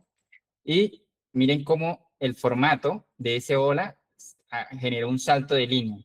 Esto se conoce como una inyección de HTML. Estoy inyectando HTML, no JavaScript. Ya aquí ya tendríamos una vulnerabilidad clara. Ya tenemos dos, realmente. Tenemos tres. El IDOR, tenemos el reflejo de una inyección de HTML y tenemos también el posible SSRF que nos falta revisar. Vamos a tratar de inyectar XSS. Vamos a intentar de explotar un XSS. Para eso tendríamos que utilizar la etiqueta de HTML script, donde simplemente llamamos script y aquí podríamos inyectar código JavaScript. Podríamos hacerlo una prueba pequeña colocando un alert. Un alert hace parte del lenguaje de JavaScript y aquí estamos viendo cómo se refleja ese 2026 que coloqué dentro de los parámetros. Entonces ya aquí tenemos tenemos una inyección de XSS, se los comparto. Ustedes pueden entrar a ese enlace y les va a reflejar esa alerta. Gerardi, ¿por qué es una vulnerabilidad? Porque JavaScript es un lenguaje de programación que te permite hacer lo que tú quieras. Podría ser cambios visuales, podría ser redirecciones, podría crear un keylogger a nivel de JavaScript, podría capturar datos, podría solicitar datos, podría hacer lo que yo quisiera. Podría colocar aquí este sitio ha sido hackeado por Cúbico y me lo va a mostrar porque pues al final es JavaScript que se está ejecutando. Es una vulnerabilidad del lado del cliente. El IDOR es una vulnerabilidad del lado del servidor. Vamos ahora a continuar con la explotación. Si yo me devuelvo aquí al aplicativo, ya que estamos hablando de algunas inyecciones de tipo JavaScript, ¿qué pasaría si yo tomo todo este valor y lo colocamos en una nota? Vamos a tratar de crear la nota de ese cúbico, editamos el contenido que yo sé que se está renderizando aquí, porque si vemos este hola, o sea, lo que yo coloque aquí me lo va a mostrar, eso me lo muestra acá, eso es lo que yo coloco ahí, me lo muestra. Entonces vamos a colocar aquí un, este, un payload. Entonces vemos aquí que efectivamente, en este caso, no se está reflejando de la misma forma, como lo veríamos en el otro comportamiento. Entonces, eso puede ser por muchas razones, puede ser que el payload no funcione, puede ser que no sea susceptible a ataques de XSS, pero esto hace parte de la auditoría, esto hace parte de la revisión. que ustedes validen en todos esos posibles lugares donde pueden inyectar datos y dónde no, y dónde funciona y dónde no funciona. Vamos a tratar de inyectarla acá, vemos que no se refleja. Entonces, en este caso, puede que este payload en concreto no funcione. Hay un montón de payloads que pueden funcionar. Y si tiene WAF, le agrega una capa de dificultad un poco más alta porque ya tienes que bypassarte el WAF. Que abro paréntesis, el WAF no te brinda una seguridad absoluta. Se puede bypassear un WAF. Y puedes colocar, y si la aplicación web es vulnerable a XSS, vas a poder inyectar entonces el XSS. Vamos a continuar aquí con la explicación. Entonces, en este caso, ¿qué tenemos hasta en este punto? Tenemos varias vulnerabilidades que podríamos ya potenciar o modelar. ¿Se acuerdan la presentación? Vamos a devolvernos a la presentación. ¿Se acuerdan que yo les hablaba de la metodología? Ya hicimos un reconocimiento, ya hicimos un mapeo y ahora estamos en el análisis. En el análisis, por medio de todos estos tres pasos, ya tenemos varias vulnerabilidades. Incluso ya ejecutamos algunos payloads de XSS, de IDOR y demás. Estamos en el punto número 4. Pero la idea es llegar a lo máximo posible. Entonces, mi recomendación es que traten de devolverse atrás y de recordar, tengo un IDOR, tengo un posible SSRF, tengo XSS. ¿Qué podría hacer con estas tres vulnerabilidades que me permita comprometer más recursos o incrementar mis privilegios? Yo creería que de esas tres opciones me gustaría profundizar en el SSRF porque conozco que el SSRF me podría permitir interactuar con servicios HTTP que no estén disponibles desde afuera de Internet. En este caso, nosotros recordemos que al escaneo de Nmap me decía que tengo el puerto 8080, pero puede que tenga el puerto 80 abierto, pero pues aquí a nivel público no está. Entonces, como tenemos un posible SSRF, vamos a comprobarlo. HTTP, // vamos a colocarle aquí que queremos interactuar con la 127.0.0.1, que vendría siendo el loopback, y vamos a colocarle el 8080. Vemos que aquí no retorna nada. Interesante, podríamos colocarle aquí el slash para ver si finaliza, podríamos ir probando. Si se dan cuenta, estoy probando, y todo esto hace parte del proceso de la auditoría. Normalmente ustedes también podrían aquí abrir el Bursit, que es una herramienta que les decía que es muy importante. Pueden lanzar, si tienen el Bursit profesional, que es una licencia que recomiendo mucho, recomiendo que lancen un primer escaneo de tipo Crawler, Anaudit. Aquí le colocarían la URL y él va a tratar de hacer un análisis de tipo DAS para poder, es decir, de tipo dinámico para poder encontrar vulnerabilidades. Ustedes aquí pueden seleccionar el perfil, si rápido, balanceado, profundo, y esto les va a probar un montón de vulnerabilidades. Es importante que lo hagan. Hay que reconocer que nosotros los hackers de sombrero blanco, a diferencia de los hackers de sombrero negro, nosotros siempre estamos limitados a un alcance. Siempre nos dicen, tienes 10 días para auditar el sistema. El hacker de sombrero negro tiene tiempo ilimitado. Por lo tanto, nosotros tenemos que utilizar todas las herramientas posibles para garantizar una entrega de resultados eficiente. El resource pool indica cuántas peticiones concurrentes van a lanzar. Esto es importante porque entre más peticiones concurrentes, más ruido genera. Más fácil te van a detectar. Si hay un WAF, te van a bloquear enseguida. Si hay un rate limit, te van a bloquear enseguida. Mi recomendación, sean prudentes. Máxima 2 peticiones concurrentes, un delay de 5.000 milisegundos. Lanzan el escaneo y ya con esta herramienta ustedes van a empezar a identificar vulnerabilidades. Es valioso que lo lancen porque, pues, como les digo, estamos contra el tiempo siempre. ¿Qué más podríamos revisar? Vamos a revisar qué tenemos. Ya revisamos el loopback 127.001, pero vamos a revisar el localhost. Puede que no respondió con el otro, pero vamos a responder con el 8080. ¿Listo? El 8080 sabíamos que existía. Aquí vemos que con el 8080, al parecer con localhost tampoco funciona. Está interesante, no hemos logrado retornar nada. Vamos a volvernos al escaneo. El 4000, vamos a ver si me retorna el 4000, puede que con el 4000 sí me lo retorne.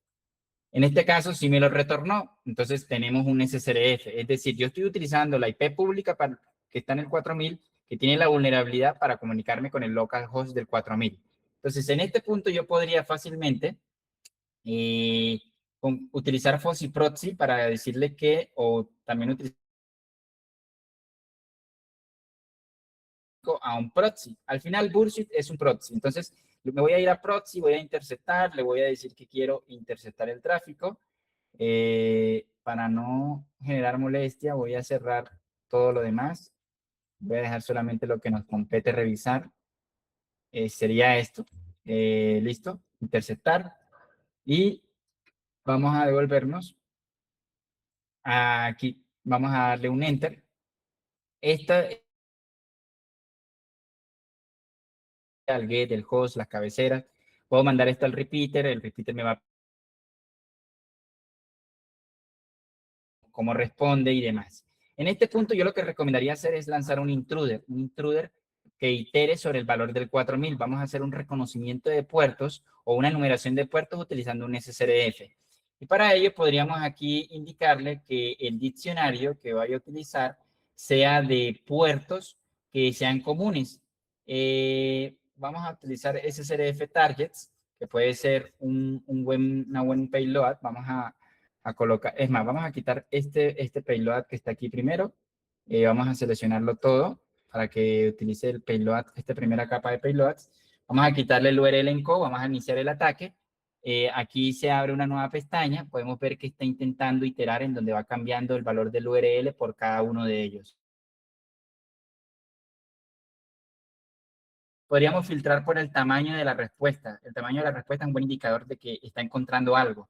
En este caso, vean que para la petición con el puerto local, con la URI localhost 4000, me está retornando un tamaño de 2100 caracteres. Definitivamente eso tiene algo. Pero en cambio, con este otro lado, oh, voilà, miren qué está encontrando. Me está encontrando efectivamente información sensible. Está interactuando aquí con la 169.254, 169.254.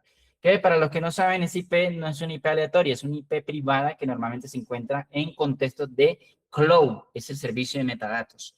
Vemos otras comunicaciones también que efectivamente están retornando datos, pero concretamente para esta presentación, esto es simplemente conocimiento adicional. Vamos a hacer el reconocimiento de puertos, voy a borrar todo el escaneo, voy a concentrarme en que quiero enumerar los puertos y para ello voy a colocar algunos puertos aquí, podría ser el 80, en fin. Puede ser aquí el 80, puede ser aquí el 8080, o el 8000 también es un puerto común, el 3000 es un puerto común. Aquí podríamos buscar con inteligencia artificial o diccionarios que te den números de puertos comunes para aplicativos web. Sin embargo, recordemos que en nuestra IDOR habíamos encontrado algo súper interesante y era que en el IDOR, donde veíamos el objeto número 2, habíamos visto la existencia de un puerto 1337. Si ahí hay una nota con el puerto 1337, es porque quizás existe un 1337. Vamos a colocarlo también. Vamos a darle un start attack y aquí lanza 4 peticiones porque simplemente le lanzamos el 80. El 80 me respondió con un 335. El 8000 me respondió con un 337. El 3000 me respondió con un 337 y aquí, bueno, me respondió casi que igual. Vamos a analizar un poquito esto, puede ser un error de tipografía mío. Vamos ahora a quitar, aquí podríamos quitar esto y vamos a validar pues el funcionamiento, ¿listo? Puede ser que haya sido un error mío o puede ser incluso que el servidor se cayó.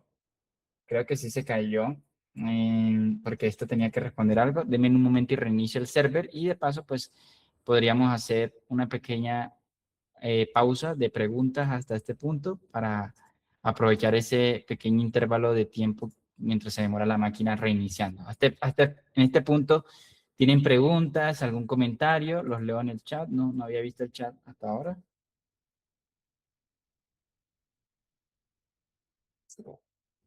Bueno, podríamos ahí aprovechar un par de minutos adicionales. Creo que va a ser necesario porque faltan ya 5 minutos. Eh, no es Open Redirect. Bueno, esa pregunta es muy buena pregunta. Open Redirect es una vulnerabilidad que te permite, como su nombre lo indica, redireccionar. Es decir, si yo aquí colocara google.com y cuando yo cargo la web me redirige a google.com, termino entrando a google.com, Eso sería un Open Redirect. En este caso no estamos redireccionando porque no, seguimos renderizando, seguimos comunicando, seguimos haciendo una petición utilizando el método get contra el target que estamos revisando. Por lo tanto, no hay una redirección. Así que podríamos afirmar de que efectivamente no es un Open Redirect, sería más bien un SSRF. El SSRF ustedes lo pueden buscar para profundizar un poco más porque realmente es un concepto que puede generar un poco de confusión, pero al final nosotros somos un atacante que estamos comunicando con una IP pública y dentro de este servidor puede tener otros puertos que solo son accesibles a nivel privado, no a nivel público. Entonces, por el medio del SSRF tú puedes terminar comunicándote con los propios puertos privados o incluso con otro servidor de la intranet. Es una vulnerabilidad bastante crítica que deberíamos de prestarle siempre atención. Vamos a cargar aquí el servidor para ver si ya se levantó. Un momentico para ver qué sucede con este server. Ah, yo lo apagué, no lo he vuelto a prender. En un momento, creo que voy a cambiar de IP. Entonces, allí vamos a esperar que cargue y podríamos continuar. Sí, ahí ya se cayó el servidor, vamos ahora, la IP ya cambió, se las voy a pasar al chat. Por favor, no le lancen muchas peticiones para que no tumbemos el server. Vamos a darle aquí ya cargó el servidor. Vamos a colocar, uy, ya a mí se me olvidaron las credenciales que había utilizado. Ay, qué mala memoria tengo. Creo que va a tocar registrarnos. O creo que era Gerardo, vamos a ver si era gerardo@gmail.com 12345 creo que era ese. Sí, era ese. Y aquí ya teníamos localizado el Open por el 1337. Este 1337, no sé por qué no está funcionando. Ese sí está raro. Denme un momentico porque puede ser que esté cometiendo un error y no me estoy dando cuenta. Y si está como raro que el servidor no me esté respondiendo. En un momento. Sí está raro. En un momentico aquí para probar esto. Ya les respondo la pregunta que va en el chat. Creo que el 1337 parece que parece que el servidor está teniendo unos pequeños problemas. Siempre suele suceder en ambientes prácticos, cosa que no debería suceder. Voy a volverla a reiniciar, si no, pues dejaríamos hasta aquí porque si no me sirve ese puerto, realmente no puedo hacer casi que nada del ejercicio, pero pues de igual forma creo que llegué a explicar bastantes cositas.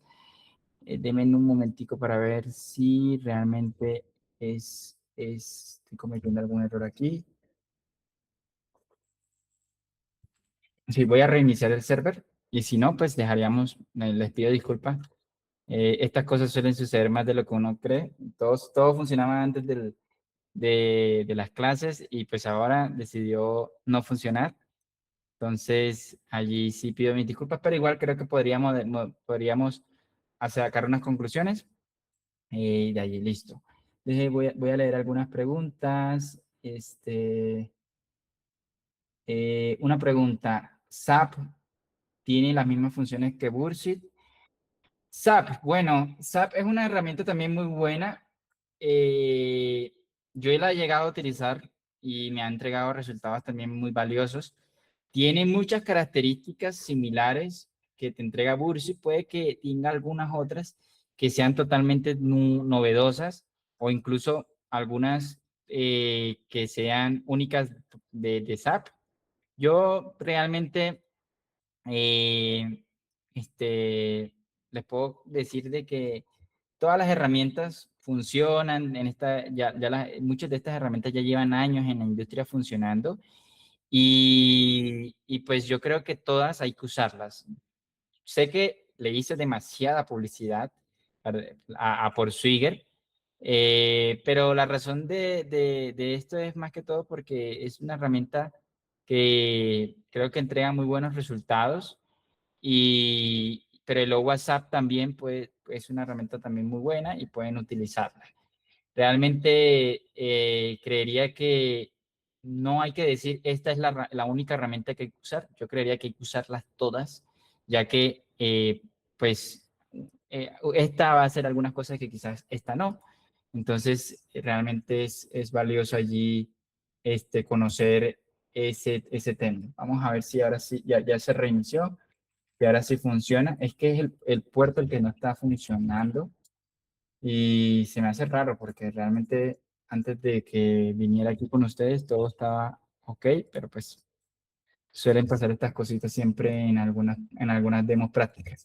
Yo pude haber grabado, pero siempre vengo con este tipo de escenarios. Deben mi momento para ver si es esto. Mm, ¿Saben qué está pasando? Creo que ya encontré el error. Creo que sí vamos a poder continuar, pero no sé por qué está respondiendo así. Parece que tuve un pequeño error yo ya sé. Eso fue un error de capa 8, error humano. Este, noten que cuando hicimos el IDOR, la aplicación tenía un parámetro y no lo estábamos colocando. ¿Por qué la aplicación se estalla o por qué muere? Puede ser por muchas razones, necesita el parámetro. En ambientes reales va a ser así. En ambientes reales puede que no te diga que necesita un parámetro, pero en otros casos sí te lo va a decir. Entonces vamos a continuar con la auditoría. Todos pónganse contentos porque sí va a funcionar. Listo, entonces miren que la URL tiene el parámetro name y me pide que coloque un palabra name. Entonces vamos a colocar aquí, yo me llamo secúbico y me retorna secúbico. Interesante. O sea, el valor que yo coloque en el name es el valor que él me va a retornar. Aquí me surgen muchas cosas. Yo podría tratar de hacer XSS, podría hacer un montón de intentos, pero vamos a ir directamente. Podríamos tratar de intentar el FI, podríamos intentar muchas cosas. E incluso, ¿no? Aquí en los payloads a nivel de intruder, esto tiene para hacer fuzzing a nivel de usuarios, de contraseñas, si ustedes cogen fuzzing full, les va a tratar de hacer SQL injection, el FI, X, XG, RC, va a ser de todo. Pero, Guapalizer, y aquí vemos que hay Express, hay Node.js, no hay nada. Está complicado, pero vamos a probar algunas cositas aquí. Vamos a lanzar esto para el BUR. Vamos a darle un enter. Capturamos la petición. Forward, forward, forward. Esta es la nueva petición. Repeater. Mandamos esto para el repeater. Aquí me responde el cúbico. Si yo le digo que me tome el cúbico y lo mande para el intruder, y en el intruder le vamos a decir que utilice un quick, que no sé si tenga no creo que tenga todos los payloads que necesito. Vamos a hacer un full. Yo creo que con el full sí podría funcionar. Vamos a decirle sí, que lo encode. Vamos a darle iniciar ataque. 200 peticiones, por favor, no hagan esa parte para que no se caiga el servidor. Y miren que aquí me está diciendo, me retornó, lo estamos filtrando por el link. Miren que sí me retornó bastantes datos y esto es un payload parece que es un payload de SCTI. ¿Qué más tenemos acá? Otros donde llaman a Process Builder de Java. Definitivamente aquí está sucediendo algo. Miren que este me retorna todos los campos, que parece que eran inyección de HTML.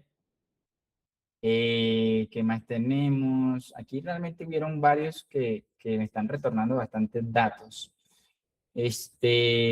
Podríamos revisar, pero creo que por el primer payload, que de igual forma podríamos filtrar también respuesta recibida, y aquí podríamos ver cómo se comportó, cuáles fueron las respuestas más amplias, o también por el length, ¿listo?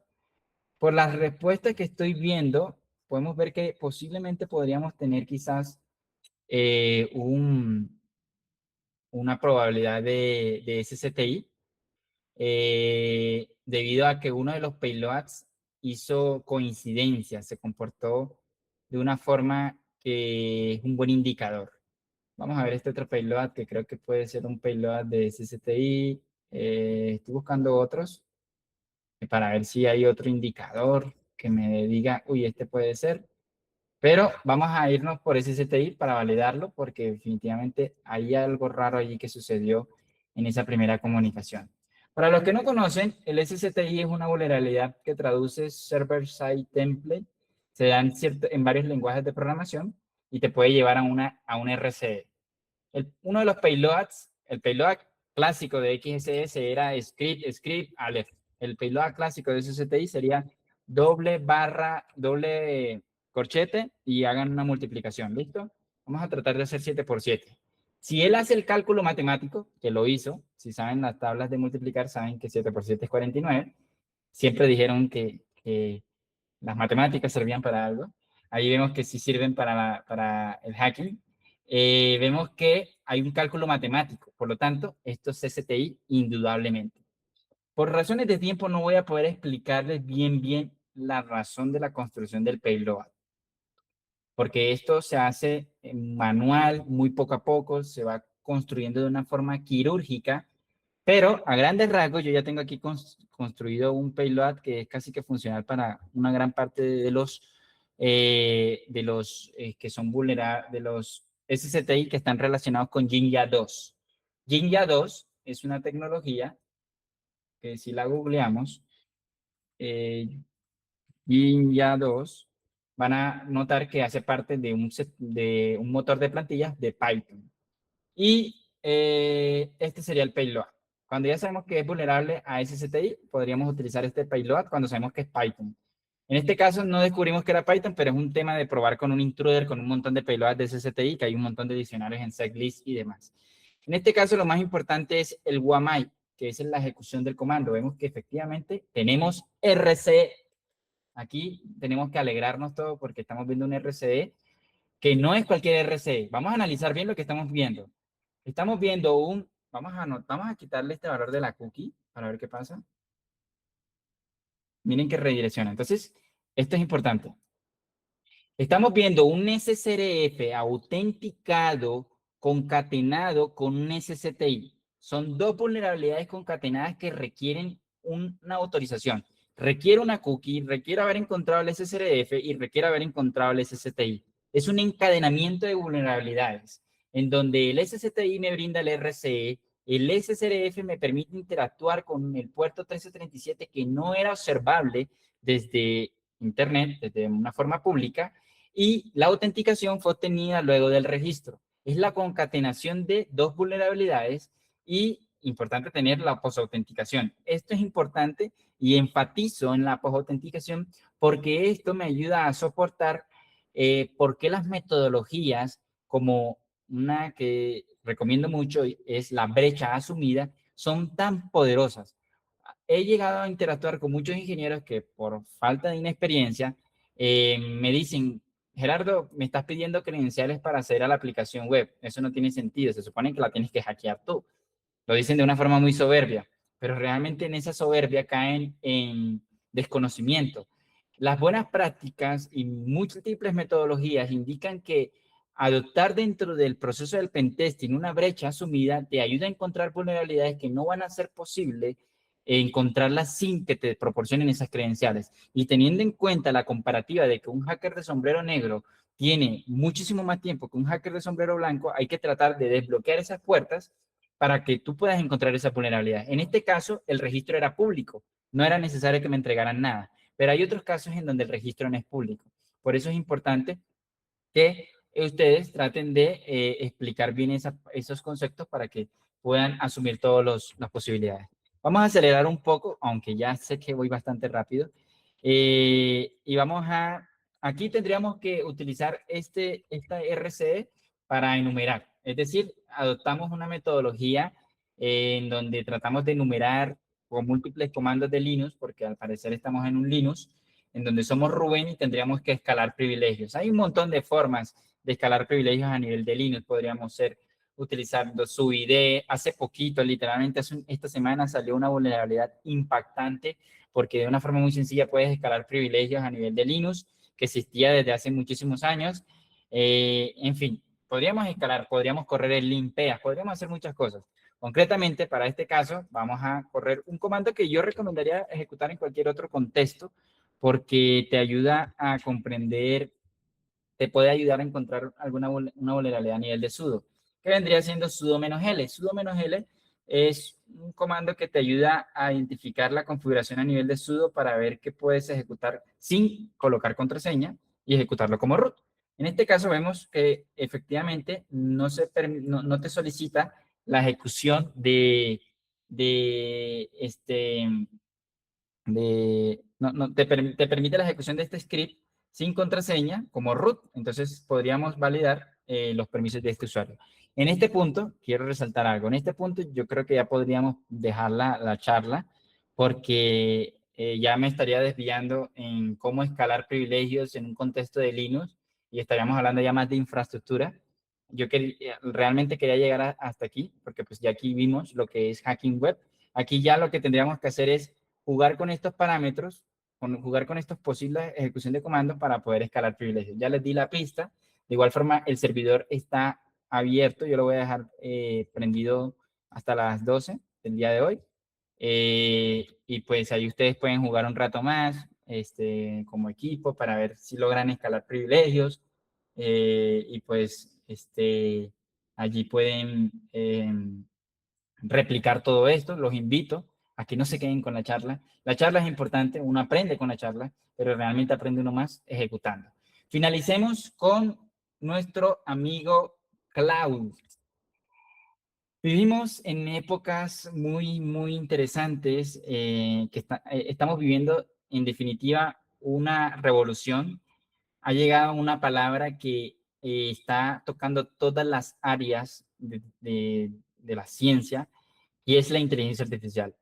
Y sería muy irresponsable de mi parte brindarles una charla a ustedes sin mencionar que la inteligencia artificial va y está impactando y va a impactar aún más el campo de la ciberseguridad. Vivimos en el 2026, ya la inteligencia artificial está encontrando zero days. En el 2026 ya está encontrando CVEs que no son un simple single injection. Está encontrando vulnerabilidades que realmente son complejas y que incluso algunos hackers seniors ni siquiera entienden la lectura del exploit de lo que está encontrando los modelos de inteligencia artificial.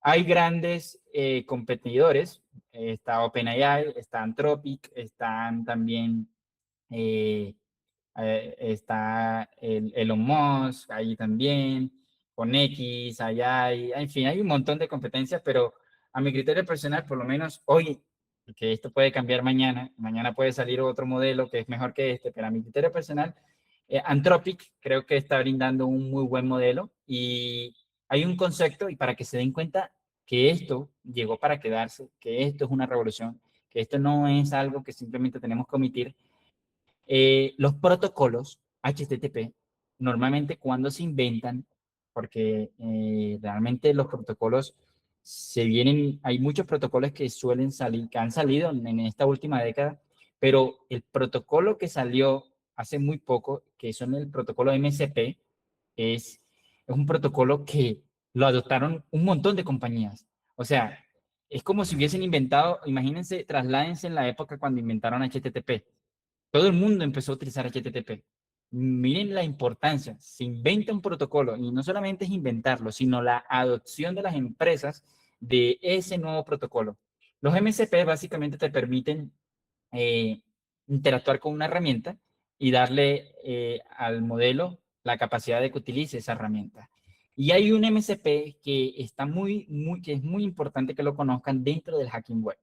Y es el MCP, que vamos a googlearlo para que ustedes lo tengan ahí en el radar. Ustedes buscan MCP Playwright y aquí van a encontrar toda la documentación del MCP Playwright. Este MCP no quiere decir que solamente lo puedan utilizar con Cloud Code, lo pueden utilizar con Windsurf, con Cursor, con Visual Studio Code, con diferentes clientes de MCP. ¿Listo? Y lo que te va a permitir es que abrir un navegador y poder pedirle cosas al modelo para que interactúe con ese navegador que él abre. Para razones, para ya ir cerrando la presentación, miren lo sencillo que es todo este proceso. abro un cloud, yo lo voy a hacer con cloud, ustedes lo pueden hacer con otra cosa. Les digo una petición que literalmente no tiene ningún grado de dificultad. Ayúdenme a instalar el MCP de Playwright y ya que lo voy a utilizar para una aplicación web para resolver un CTF. Lo que les estoy diciendo, no préstenle bastante atención porque a mi criterio personal los CTFs van a cambiar. Los CTFs están cambiando. Ya no es humanos resolviendo CTFs, lastimosamente, porque para mí no estoy muy de acuerdo con esa dependencia que se está generando actualmente los humanos con la IA, pero es para dónde vamos. Los CTFs, ustedes que participan en CTFs, muy posiblemente van a estar compitiendo ya no con humanos, sino con humanos que usan inteligencia artificial.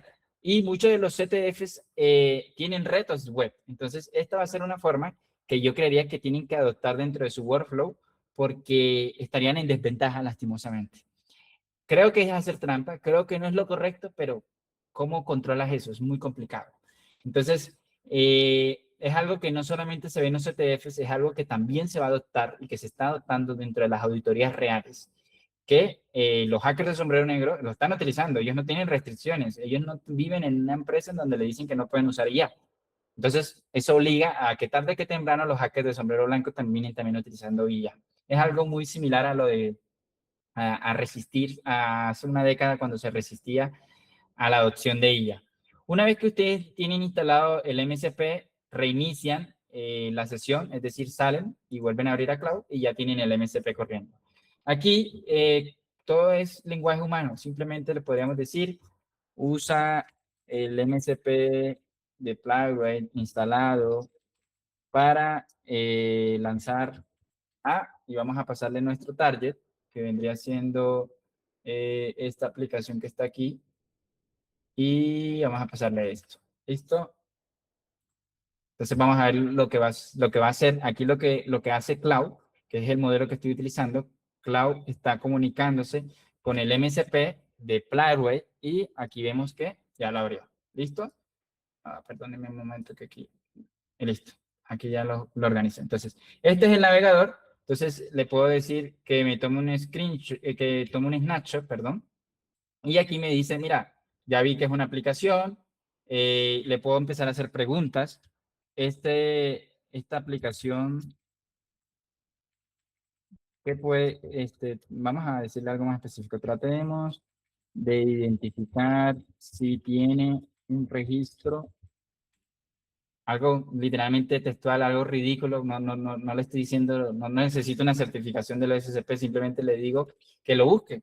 Y él efectivamente va a analizar el código fuente a nivel de JavaScript, a nivel de cliente, y va a tratar de identificar si efectivamente encuentra un login o encuentra un registro.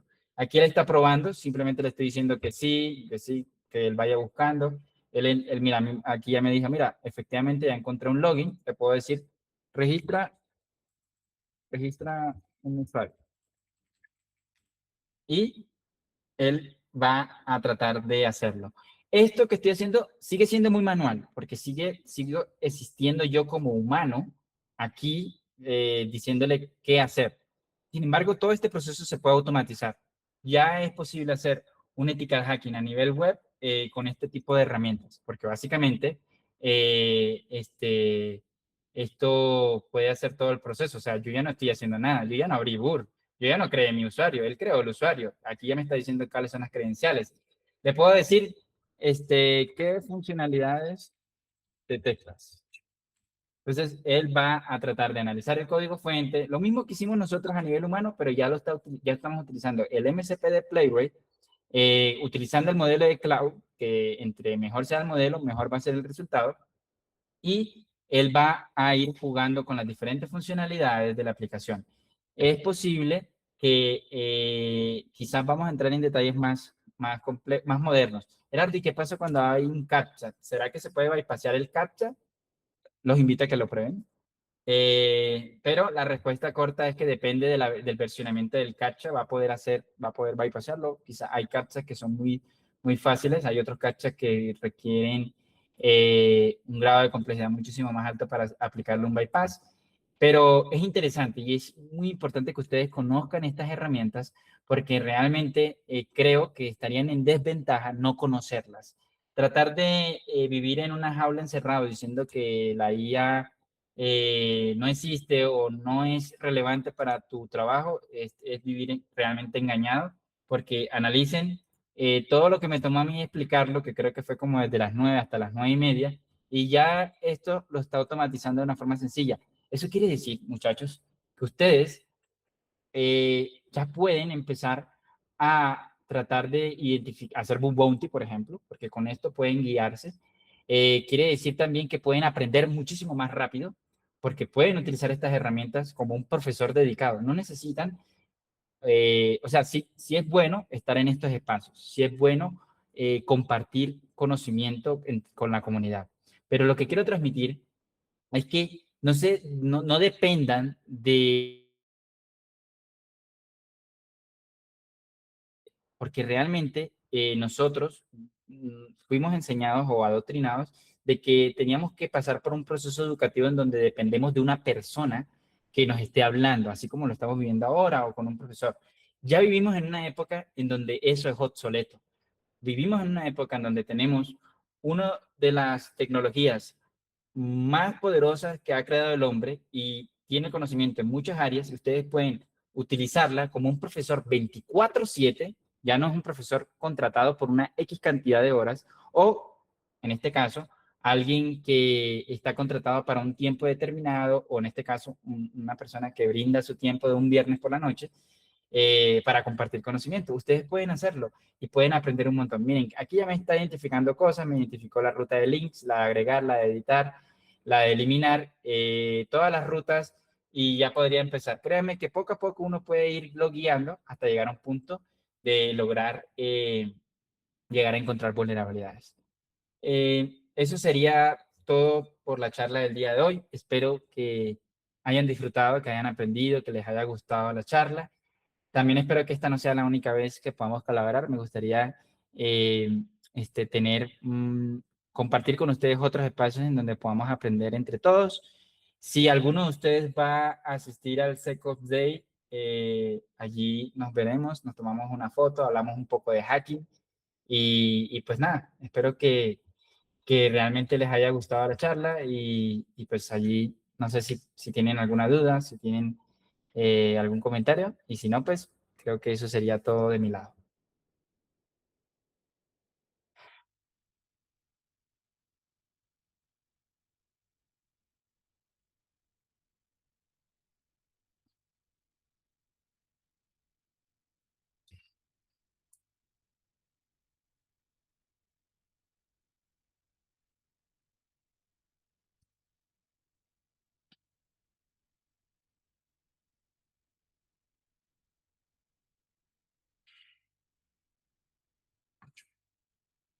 Listo, creo que no hay preguntas. Muchas gracias por el feedback. Muchas gracias a ustedes si no estuviese hablando solo. Así que gracias realmente por estar aquí un viernes por la noche.